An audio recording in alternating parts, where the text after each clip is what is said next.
June is Pride Month in America. Do you know what that really represents? Do you know the history of the rainbow flag and the politics that it surrounds it? We think this is a happy statement celebrating the LGBTQ lifestyle and acceptance, but it is so much more than that. Did you know that according to the philosophers, pride is a call to a permanent revolution against human norms? Today's conversation is with Joy Pullmann, and we will uncover these details when we discuss her book, False Flag: Why Queer Politics Mean the End of America, which details how radical ideologues and sexual revolutionaries have captured all levels of government. Welcome to the Tenpenny Files. I'm your host, Dr. Sherri Tenpenny. If it matters to your body, your freedom, or your future, we talk about it here. We introduce a new topic every day, so come back daily and join us to talk about politics, history, archaeology, farming, vaccines, health, and health policy. And once a week, I have a conversation with a pastor or an author who talks about or writes about faith and biblical principles. Join me daily here Monday through Friday at 3 p.m. Eastern at the Tenpenny Files, where we hear from voices who've often been ignored or silenced. Before we start today's episode, I just want to encourage everyone to become a Tenpenny Prime member. Prime members get exclusive monthly content, educational presentations. Visit primembership.drtenpenny.com to learn more and hopefully join and support our work. And one last thing, welcome to the regulars who've come and listened to our show every day, 5 days a week since we've started this. And I'm grateful for all of the new people who have found us, and I hope you stick around and stay here. Now, let's get started. Today's conversation is with Joy Pullmann, the executive editor of the Federalist News site, to talk about her important and timely book, False Flag: Why Queer Politics Means the End of America. Joy, welcome to the Tenpenny Files. I'm so glad to have you here with me today. Thank you for having me. You know, your book, False Flag: Why Queer Politics Means the End of America, is so well written and absorbing. I could do a 2 hour interview just on the introduction. It was so good. It was just really because you pull no punches in your book, and you start out by saying in the introduction, the pride flag stands for the cultural Marxism seeking to destroy America. It's about regime change. This is a call to permanent revolution against human norms. I mean, you couldn't start any stronger than that, I don't think. So why did you choose to you really come right out of the gate and punch it so hard?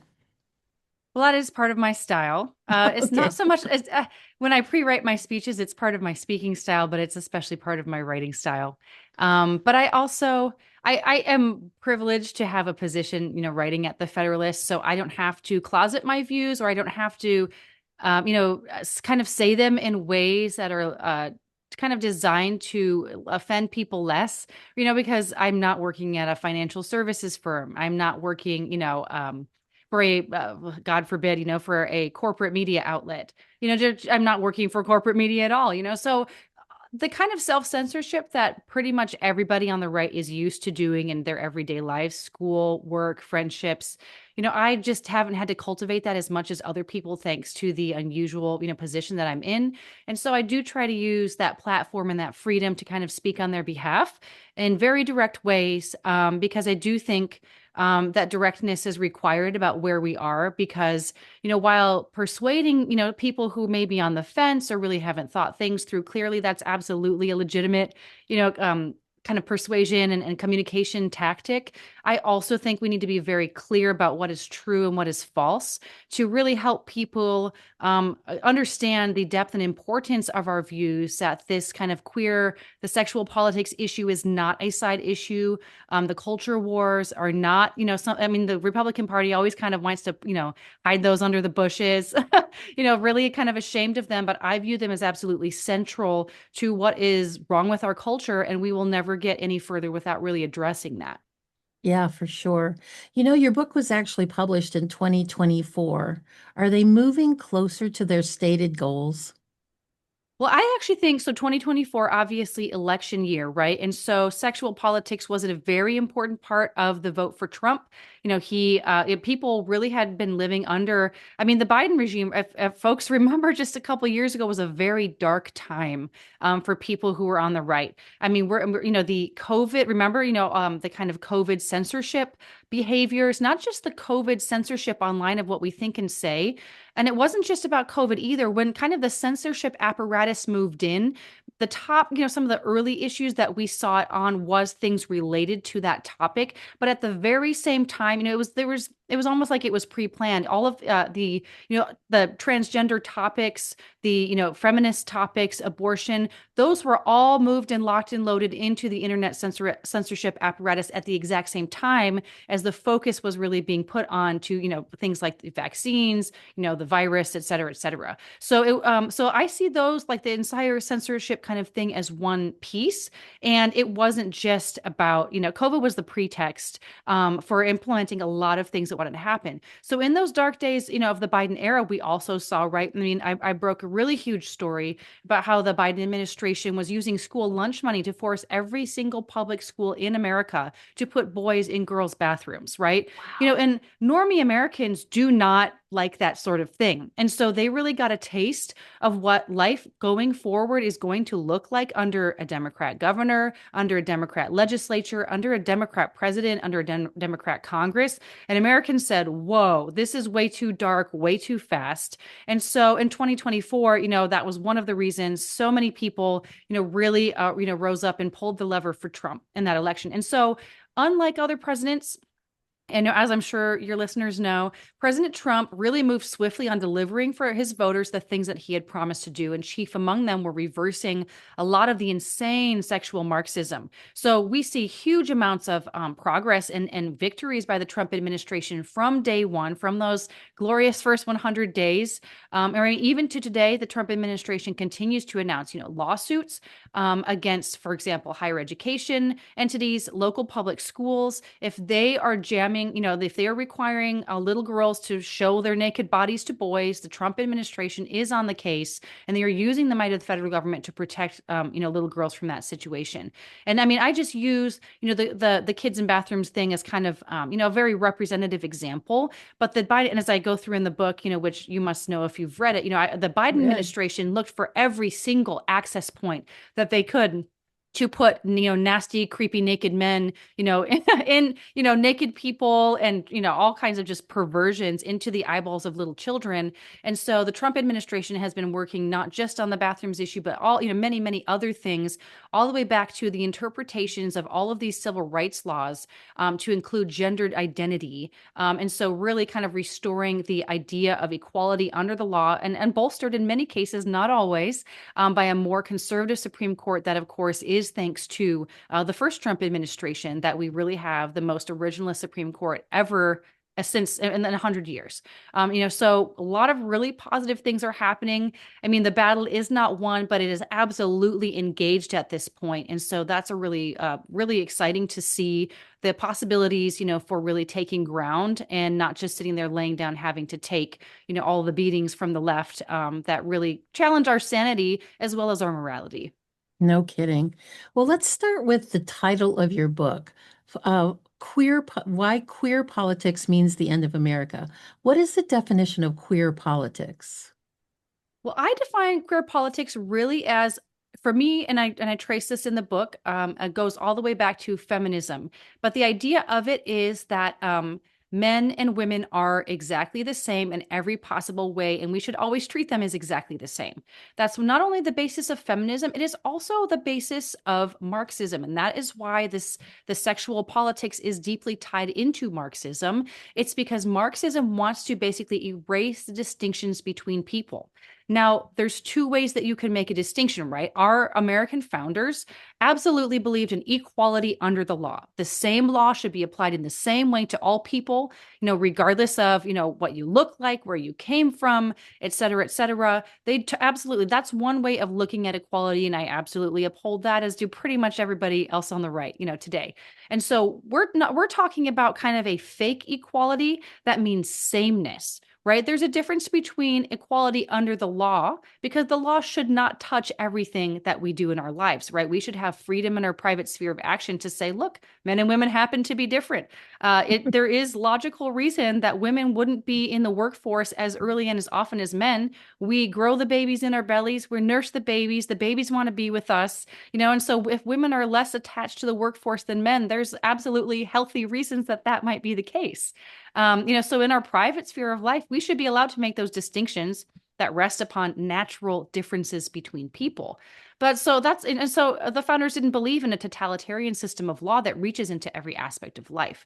But the different, kind of way of thinking about equality, I think it's really used as one of those weasel words that the left likes to use, right? They will take a popular word like equality, but then apply it in a gruesome way, right? So in terms of sexual politics, what they want to do is, make everyone behave the same in every single way possible, with or without the application of the law. So so it is a Marxist idea to say, oh, well, we have, men are in the workforce at 80%, at this age, so therefore the women should be in the workforce at the exact same percentage, or and I'm of course adopting like a German, communist accent to kind of emphasize, right, how really kind of autistic and communist this idea is, right? Or well, not enough men, choose healthcare as a profession, and not enough women are choosing to go into, oil rigging and mechanical engineering. So we must, artificially boost that to make sure the exact same number, just, and so all the things that you have to basically to enforce that kind of equality, you have to have totalitarianism because of all the things that it requires you to be able to control. You have to literally control people's desires, right? Women do not want to go into mechanical engineering at the same rate as men do, right? So in order to have 50% women in a mechanical engineering program, you have to, just basically coerce the women, and pressure the men, and create all of these systems that are totalitarian in nature and infringe on the natural freedoms that people should have in their private lives. And so that's why, that's what queer politics means. It is really the application of the communist impulse to the differences between the sexes. Yeah, the whole way that you put together that the pride movement and what it really represents is really about it's everything against what's normal and normally accepted in our society as a Protestant Christian society, and it's a way to kind of, you talk a lot about the transgender movement and being involved with that because of making everybody equal and everybody normalized. You have a lot of sections on that. And your descriptions of the transgender surgeries that happen are just surreal. I've talked to you before we went live on this. I talked to several of my friends who live in big cities. I live in Cleveland, but I live outside of Cleveland in the suburbs. So Mm-hmm. it's pretty calm out here, right? And I talked to a friend of mine who lives in Toronto who is, and sees all of these things where they tattoo their eyeballs and making the Yeah. whites of their eyes black, and that you describe how that some women want to keep their vagina but add on a penis, and some men want to keep their penis and create a vagina and create scales underneath their skin, and then the furries and the interspecies blurrings of things that they're doing. I just found that as a first time exposure to that. Now, many people that may read your book might kind of go, yeah, well, or whatever, it's been going on for a while. But to these eyeballs and this brain, it was very eye-opening. And I think it would be to a lot of people in my audience too, of knowing that this whole transgender surgery stuff that we hear about in the news, it's much, much worse and much more extensive than what people recognize. And I did that on purpose. And I realized that all of that sort of thing is disgusting, right? It was disgusting to me researching it, right? Like, I am a mother of children. I don't really like to spend in my free time looking at, details about people making themselves look like dragons, or again, genitals pretty Slitting much their never, tongues yeah, and pretty much never come up in my house unless there's kind of like a medical, ish situation with the kid. And that's very rare, or we're working on pottying. Like, other than that, we don't deal with that, right? Thank the Lord. But I mean, but I think that people need, because our culture is so hardened and calloused at this point, I think it is absolutely necessary to show them the logical outcome of what they think are nice, kind, compassionate behaviors. No, these are insane behaviors, and they are going to destroy our society. And we have to, for our own self-preservation, we have to stop them. It is, I mean, people, just want to be nice and soft and gentle all the time. But that sort of behavior really encourages evil. And so we are at the situation, where evil has been emboldened. It requires some serious measures to combat evil and say no, and to reject it and to expel it from your society. And again, there's a lot happening on that front. The Trump administration, there's, for example, a number of successful lawsuits have, been prosecuted since, my book came out. So that is a financial, thing that is helping hospitals rethink whether they should be, mixing and matching people's genitals. And the Trump administration is also pursuing charges, denying funds, to hospitals and other, so-called health organizations that engage in these kind of atrocities. So there are some good things that are happening on that front. But I mark them on my words, the left today has not taken the elections of Trump and the request of the American people for normalcy. They are not heeding that. They are not moderating. They are not reforming. And so we lose the government, we lose the power, and all of these things are coming right back with a flood and with a vengeance. And so I think it's very important for people to almost, look into that abyss, hopefully as a curb and deterrent to where things are going. Because, it already has gone too far. It is too horrible, and we do not want any more of this. We need to stop it by all legitimate, just uses of power possible.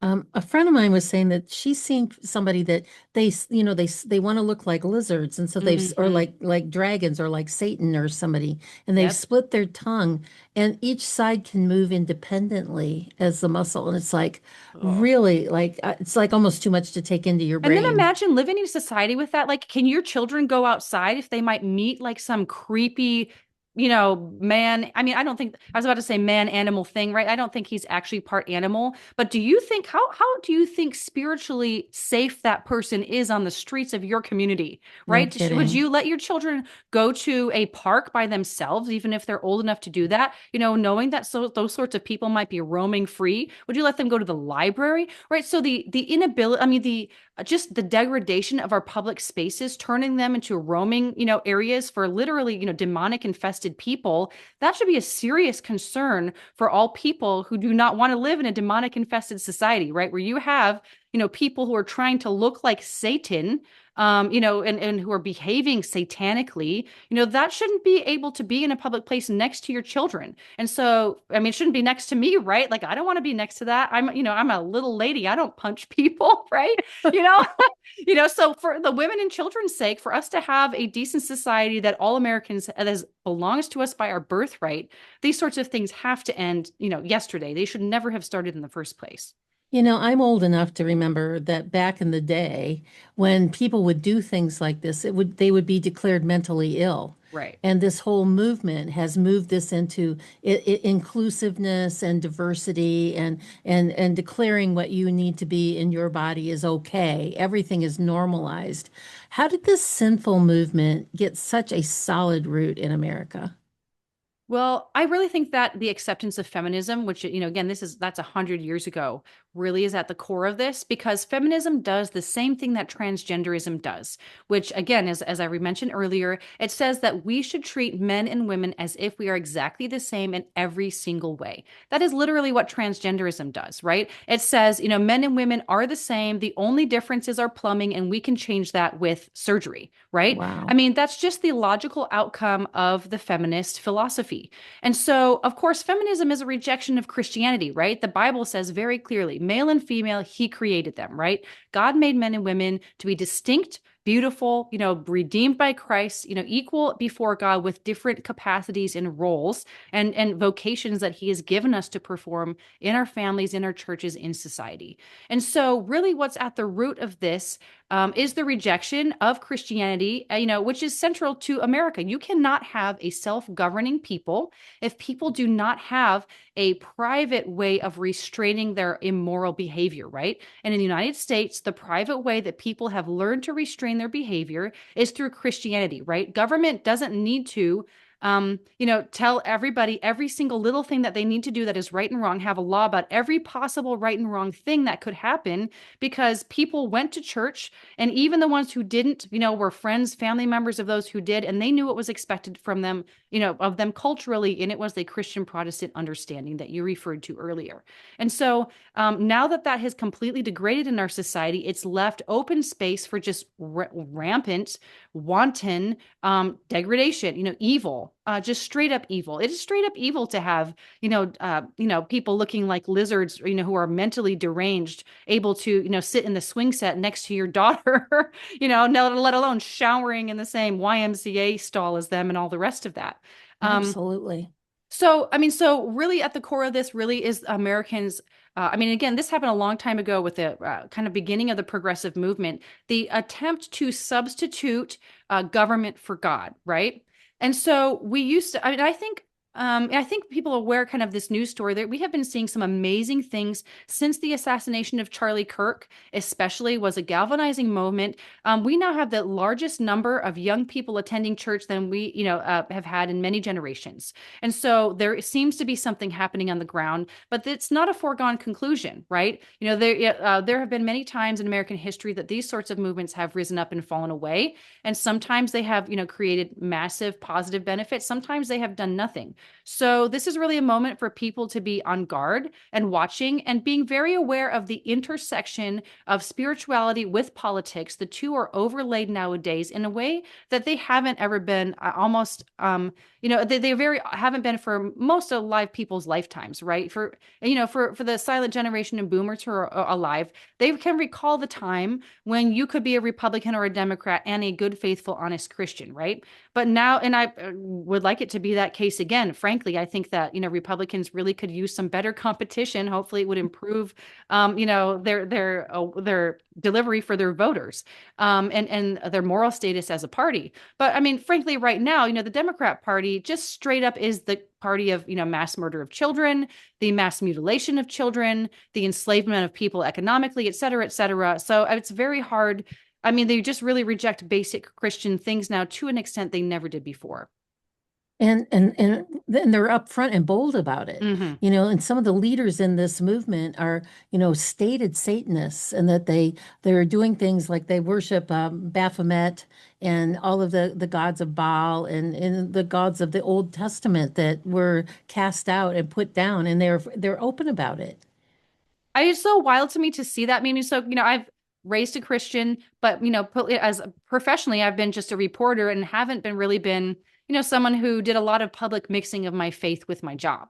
It's in the background guiding me when I make ethical decisions, of course. But the since the Biden years, the Mhm. clarity with which you can see the policies and the spiritual overlap there that I talked about has increased to the fact that it's almost impossible to talk about politics without also talking about faith.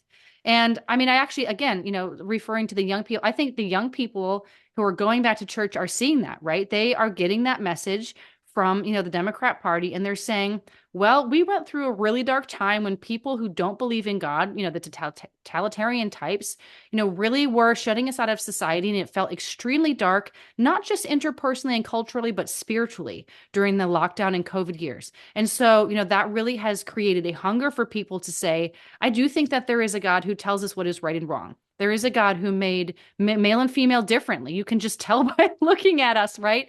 Human nature, the natural law, that is a real thing. It comes from a God, and I want to know more about him. You have an entire chapter in your book on woke theology, and you just lay that all out so beautifully about, the divisions and where this whole pride movement has gone. And I think that people still think of pride as just included, oh, well, it's just a homosexual lifestyle, and we've just learned to accept that, even though the Bible clearly states that this is against God's will and an outline outside of God's rules and laws that he lays out multiple different places in the Bible, in the Old and the New Testament. And you have a whole chapter on that, which is just really, really compelling. And you also talk about in your book, you've mentioned it several times in the book, about the Bostock, is that how you pronounce it? Bostock I do decision. both. Yeah, you do. You say it both ways. So Just potato, say cover all my tomato. bases. Yeah, tomato, tomato, sort of thing. So for the listener, it's Bostock. So we'll call it Bostock decision. What was that and why is it important? Well, that was perhaps, one of the worst. It was definitely one of the worst decisions to ever come out of the Roberts Court. We It was a 5-4 decision authored by, newly at that time on the court, Associate Justice Neil Gorsuch, who had been promised to American voters as this great, constitutionalist, textualist guy. And what it really decided is it just straight up lied about what law and American history say. And the dissenters point that out, Justices Alito and Thomas uh, Kavanaugh, each have different kind of dissents, and they point out just how both legally and morally and practically unhinged that decision was. What it ruled was that just what the Biden administration wanted, had argued for before the Supreme Court by a transgender lawyer. Neil Gorsuch agreed with the argument that when Congress wrote the 1965 Civil Rights Law that prohibited discrimination based on sex, feminist law, that the word sex included the concept of gender identity. Mm. So, meaning now, constitution or legally speaking, the federal government is required to protect transgender behavior. So, this specific decision was related to employment, something called Title VII. So, Justice Gorsuch tried to say in his ruling that, oh, well, you only have to accommodate transgender people, which means give them transgender bathrooms, let them cross-dress at work, if you're a big employer, right? But immediately, as he should have known what happened, the Biden administration started applying that reasoning to everywhere, to public schools, to health departments, et cetera, et cetera, et cetera. And basically saying, oh, well, Congress, when it wrote this law 70 years ago, 60 years ago, it was actually meant to protect transgender behavior when it was talking about sex. As the dissents pointed out, there was no such the concept of gender identity at the time that law was passed. Congress could not possibly have meant to protect transgender behavior because there was not transgender behavior. There was no such, the word gender identity didn't come up in any scholarship, any writings, anything that anyone can find until several years after that law was passed, right? So what basically Neil Gorsuch just had a very obvious, he wanted to have this conclusion. And so he just legislated from the bench, which is exactly the opposite of what he was appointed, to his job to do. And he just wrote, new laws from the bench that Congress did not intend to do at its time. And so the result of that, as I believe it was Justice Alito wrote in a dissent, it could have been Justice Thomas. I'm mixing mine up a little bit here, but he predicted that there would be just more and more and more reams of litigation occurring after this, because as soon as you open this little crack, this lie, this falsehood that the word sex is supposed to include gender identity, then as the Biden administration went on to, the gender activists would try to include that in every single place. There's more than 100 federal laws that protect Oh, wow. based on the basis of sex. So that is exactly what happened. The dissents were exactly right. And so and I kind of joke about my book. It's actually one of my favorite sections where I title, Neil Gorsuch doesn't understand how sex works, and neither did the other people a part of his majority, because he tried to say, it's discrimination if you would, basically treat someone differently based on their sex, right? So, for example, you're an employer, you say, well, a woman can wear a dress, but a man cannot wear a dress. Gorsuch was saying that's sex discrimination, and it's also, but I said, I write on the article, right, that the problem with his reasoning is that if you take out a man and substitute a woman, men and women are not the same. So you're not replacing that man with the equivalent. You're replacing a man with a woman, which is literally something different, right? So it's kind of like in the case of same-sex marriage, right? If you have a man and a woman in a relationship and you take, say, the woman out and put a man in there, so now you have two men, you did not do like an equivalent switcheroo. A man and a man are not the same interaction, the same couple as a man and a woman, because men and women are different. And so Neil Gorsuch really just doesn't understand the fact that men and women have different bodies. Two men cannot engage in the same private behavior that a man and a woman can engage in. They do not literally have the same bodies that can engage. And I'm trying to be PG here, right? But I'm sure people can fill in the details. They literally don't have the same bodies that can engage in the same functions that a man and a woman versus a man and a man. So you are not having the same thing happening between one couple as the other. And so if the Supreme Court understood how sex works, they would have been able to understand that basic fact of reality. You would. Well, hold that thought because this could go on for hours, as interesting as it is. And I want to talk to you more and more about it. But we're going to take a quick break to hear from our sponsors for AmericaOutloud.news. America Out Loud Talk Radio plays the Tenpenny Files on the iHeartRadio network daily, Monday through Friday at 3 p.m. Eastern. You can also listen anywhere in the world by going to AmericaOutloud.news and logging into their media player. If you've missed any of these great conversations of the Tenpenny Files, you can find them on Pandora, Spotify, Apple, and other podcast platforms. You can find them at dr10penny.com by hovering over the podcast tab. And right, the drop down window says all podcasts. You can find them there. You can also find them on our Substacks and all of our social media, which is X, Instagram, Rumble, and YouTube. So from there, we've got a great message from our sponsors. Listen closely. We've got new commercials that are coming out, so they're really pretty good. Sit tight. We will be right back to hear more from Joy Pullmann about her incredibly important book, False Flag: Why Queer Politics Means the End of America. People are doing everything right these days. They're eating clean and trying to avoid toxins, and they're still not feeling well. That's because they no longer can avoid exposure. You can't avoid it. Toxins are everywhere. Things like glyphosate, heavy metals like aluminum and mercury, cadmium from cigarette smoke, they're all accumulating in your body every single day. And that buildup shows up as brain fog, fatigue, weight that won't budge, skin issues, gut problems, ADD and ADHD in our children, asthma in our kids, even accelerated aging. Detox is no longer optional. It's something your body needs to do every day. We recommend as a first step this detox spray because it works at a cellular level to bind and remove toxins from the body. It's safe for the whole family, from infants to grandparents. I even give it to my dog. Go to drtdetox.com and get started today. First-time customers can get up to 82% off on your first bottle because exposures aren't slowing down and your health shouldn't either. In fact, you should be getting well. Well, only when the government bows to the people will America become great again. This is Malcolm Out Loud here. Join me in pushing back against censorship, my fellow Americans. Right at the top of AmericaOutloud.news are the words, many voices, one freedom, united in the First Amendment. Now is our time, my fellow Americans. AmericaOutloud.news, liberty and justice for all.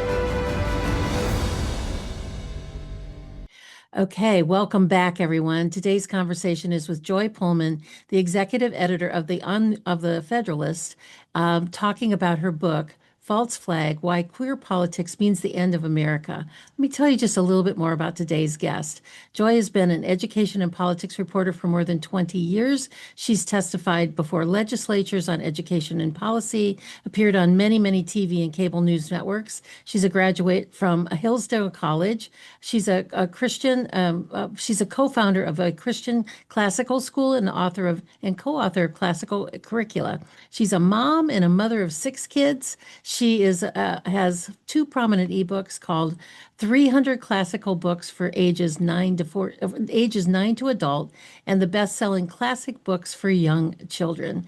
Joy, welcome so much for being here. It's such a pleasure to have you on the show and to talk about this in detail. I want you to give just a brief overview, just really brief overview of how the pride flag came into being, historically about that. Well, it was basically created by, as you would expect, queer activists in California, who really, and I have, kind of the details in my book, but really when they were creating the flag themselves described it as an act of revolution, as an act of rejection of American ideals. And, American ideals would be based on the natural law, which the founder said, from God Almighty, the Christian Protestant God Almighty. I guess same as the Catholic God, but the Christian God. He said it was an act of rebellion against those in order to kind of give a new identity.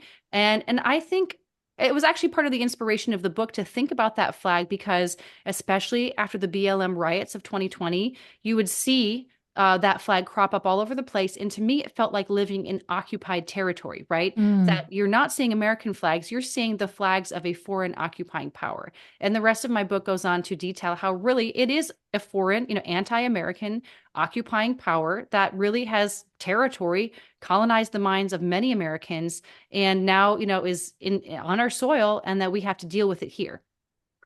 How does destabilizing the family through these sexual politics and what you call sexual Marxism mean the end of Western civilization achievements and protections? Well, it's really because, and this builds on a lot of scholarship that is not my own, but I reference in the book. But the way to create human achievement, maybe the number one way, is to have a natural family, because what spurs human achievement is directed use of our sexual energies. And so there's been, Ellen Carlson is one researcher who's done a lot on this, Mary Eberstadt, people that I reference in my book, really have shown that one of the top contributors to the superlative achievements of Western civilization, which I would say are really above the achievements of every other civilization. And I'm sure that a key part of that is because Western civilization, like no other, has embraced the Christian faith, which of course is open to all people from every nation. But one of the core things that the Christian faith teaches that Western culture has imbibed is the direction of sexual energies into marriage.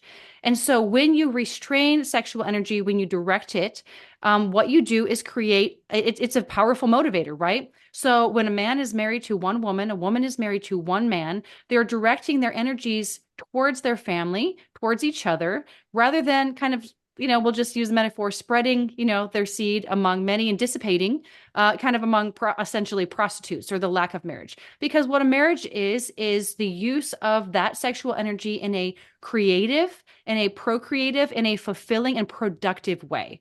If you use sexuality in any other way, it is not only not naturally creative, it doesn't result in a baby, right? So, homosexual interactions are sterile, naturally speaking. They cannot create a family.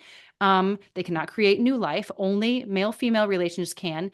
And we know that male-female relations, in order to be productive, have to be united in a lifelong marriage. They can't, if a man and if there's serial monogamy, or, polygamy, essentially, if people are sleeping around with each other and never marrying, we know what happens to those kids, right? Those kids are not raised in a way that makes them more likely to be productive, contributing citizens. It is only within a lifelong monogamous marriage that people are raised with the core sense of identity, with the focus and attention from both their biological parents. And it's just the number one way to decrease all of the risks of bad things happening and increase all of the advantages of good things happening. If you want your civilization to thrive, you want to have monogamous, married, father-headed, husband-wife households that stay together for life.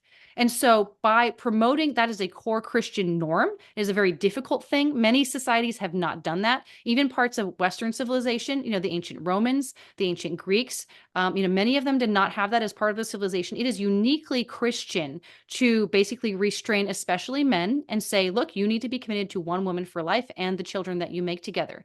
But when that restraint, that restraint is productive and fruitful for a society, it creates children who are equipped. So this is pertinent, of course, here. It creates children who are equipped to rise to self-government, because children who do not have a father and mother regulating their emotions when they're young, regulating their behavior, saying, no, I will not accept that. This is how we behave in this household, paying attention to them, closely nurturing them, like the way, that people are freed to do only when there's a father and mother together, working together for the betterment of their whole family.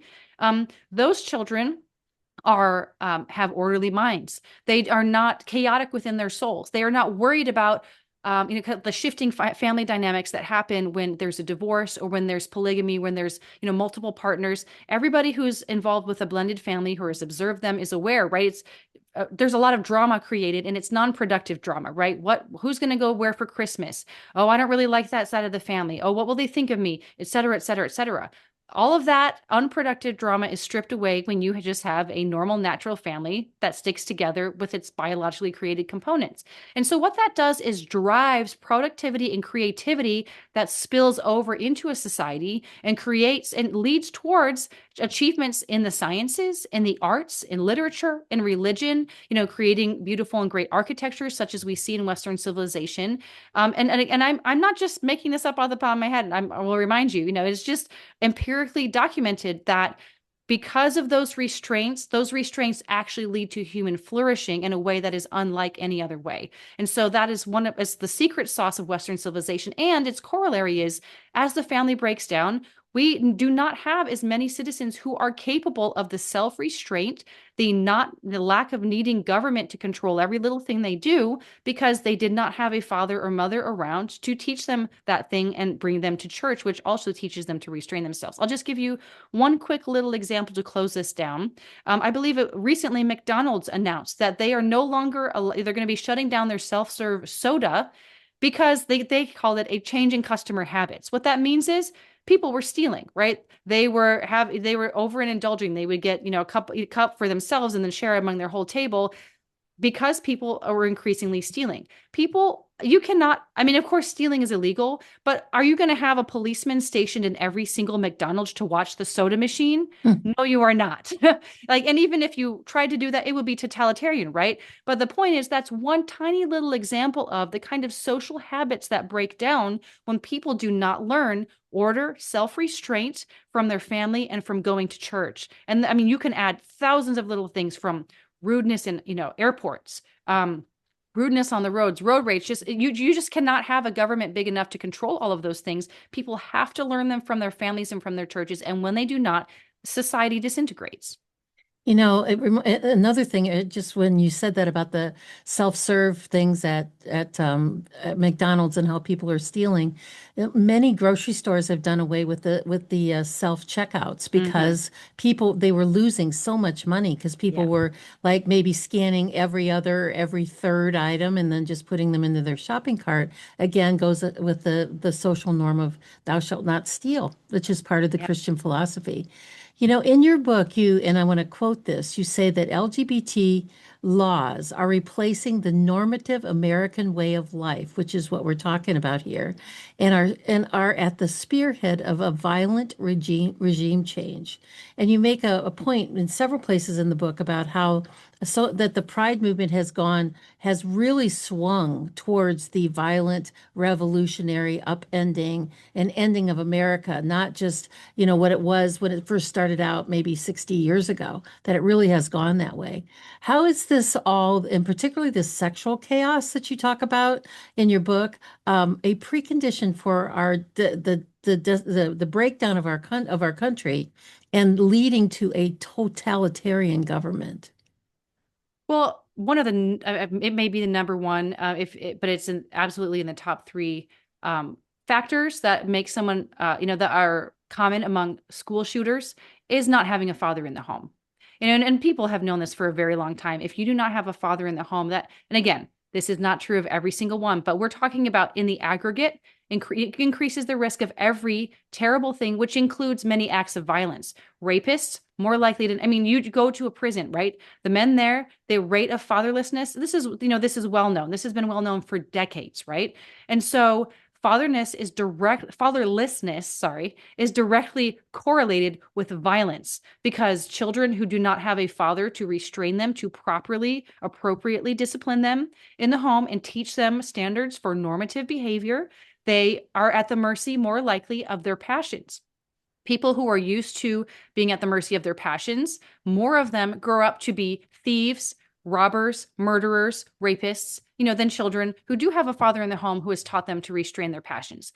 And so, this is just basic humanity 101. People, it's one of those things, that you now have to say the obvious, on podcasts, because people we retcon, we're propagandized just all the way up to the fullest. And so, I go throughout in the book, but if you look at the homosexual movement, right, from the very beginning, including also a feminist movement, which the two are tied together, not just philosophically, but personnel wise.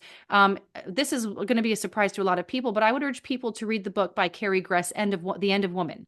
And I rely on that in my book, but she goes through and talks about how the early feminists were communists. They were Satanists. They were conducting seances. We're not talking about the third wave 1960s. We're talking about the early first wave, late 1800s onward. And the same is true of the homosexual revolutionaries, in the 60s and the 70s, when they felt that it was safe to start, kind of putting their propaganda in public, which had never been done before in American history. They engaged in acts of violence as their protest. They would, go vandalize churches. They would go attack people, trying to eat dinner outside, and they basically said, we are a revolutionary. They were tied in with there's a whole ton of, communist sort of things happening at the time that moved into our universities from there. And the homosexual movement, explicitly, the leaders of it said that they were a part of that, and that violence was a part of achieving their goals, which is, something that, again, ties them back directly to the communist movement from the very beginning. The last chapter of your book, we're coming down to unfortunately, the last few minutes in our time together here, because I could talk to you about this. Your book is so fascinating. I'm going to encourage everybody to go get this book, False Flag. It really is an eye opener. But the whole last chapter of your book are, what can Americans do? What can normal Americans do when they see this? Like you said, when you see a lizard guy sitting in a swing next to your daughter at the playground. I mean, what can Americans do besides just lock themselves up in their house and never leave again? What can they do? What are some steps that can be taken? I do think this is not a good time for retreat, because if we retreat, we cede the public square to the crazies. Yeah, there you Exactly go. what will not protect us. I do, of course, think we should protect the children and the vulnerable, right? I would not let my child play on, such a playground. But I would also not just leave it there and stop going to the playground. I would complain to all my public officials and say, look, we need a policeman here. We should not have, homeless people, anyone who seems likely to threaten the safety of the children. We have to have our public square safe for the vulnerable to be able to act in it. This is a basic American expectation. And so I say in the book, I do think the number one place that people always need to start with is ourselves. We all have relationships with family, and this is a family and individual breakdown problem, right? And all of us have experiences with family breakdown. It's just so pervasive nowadays. If it's not in your own personal marriage or with your children, it's with, extended family, with your own parents, with, cousins, brothers, sisters.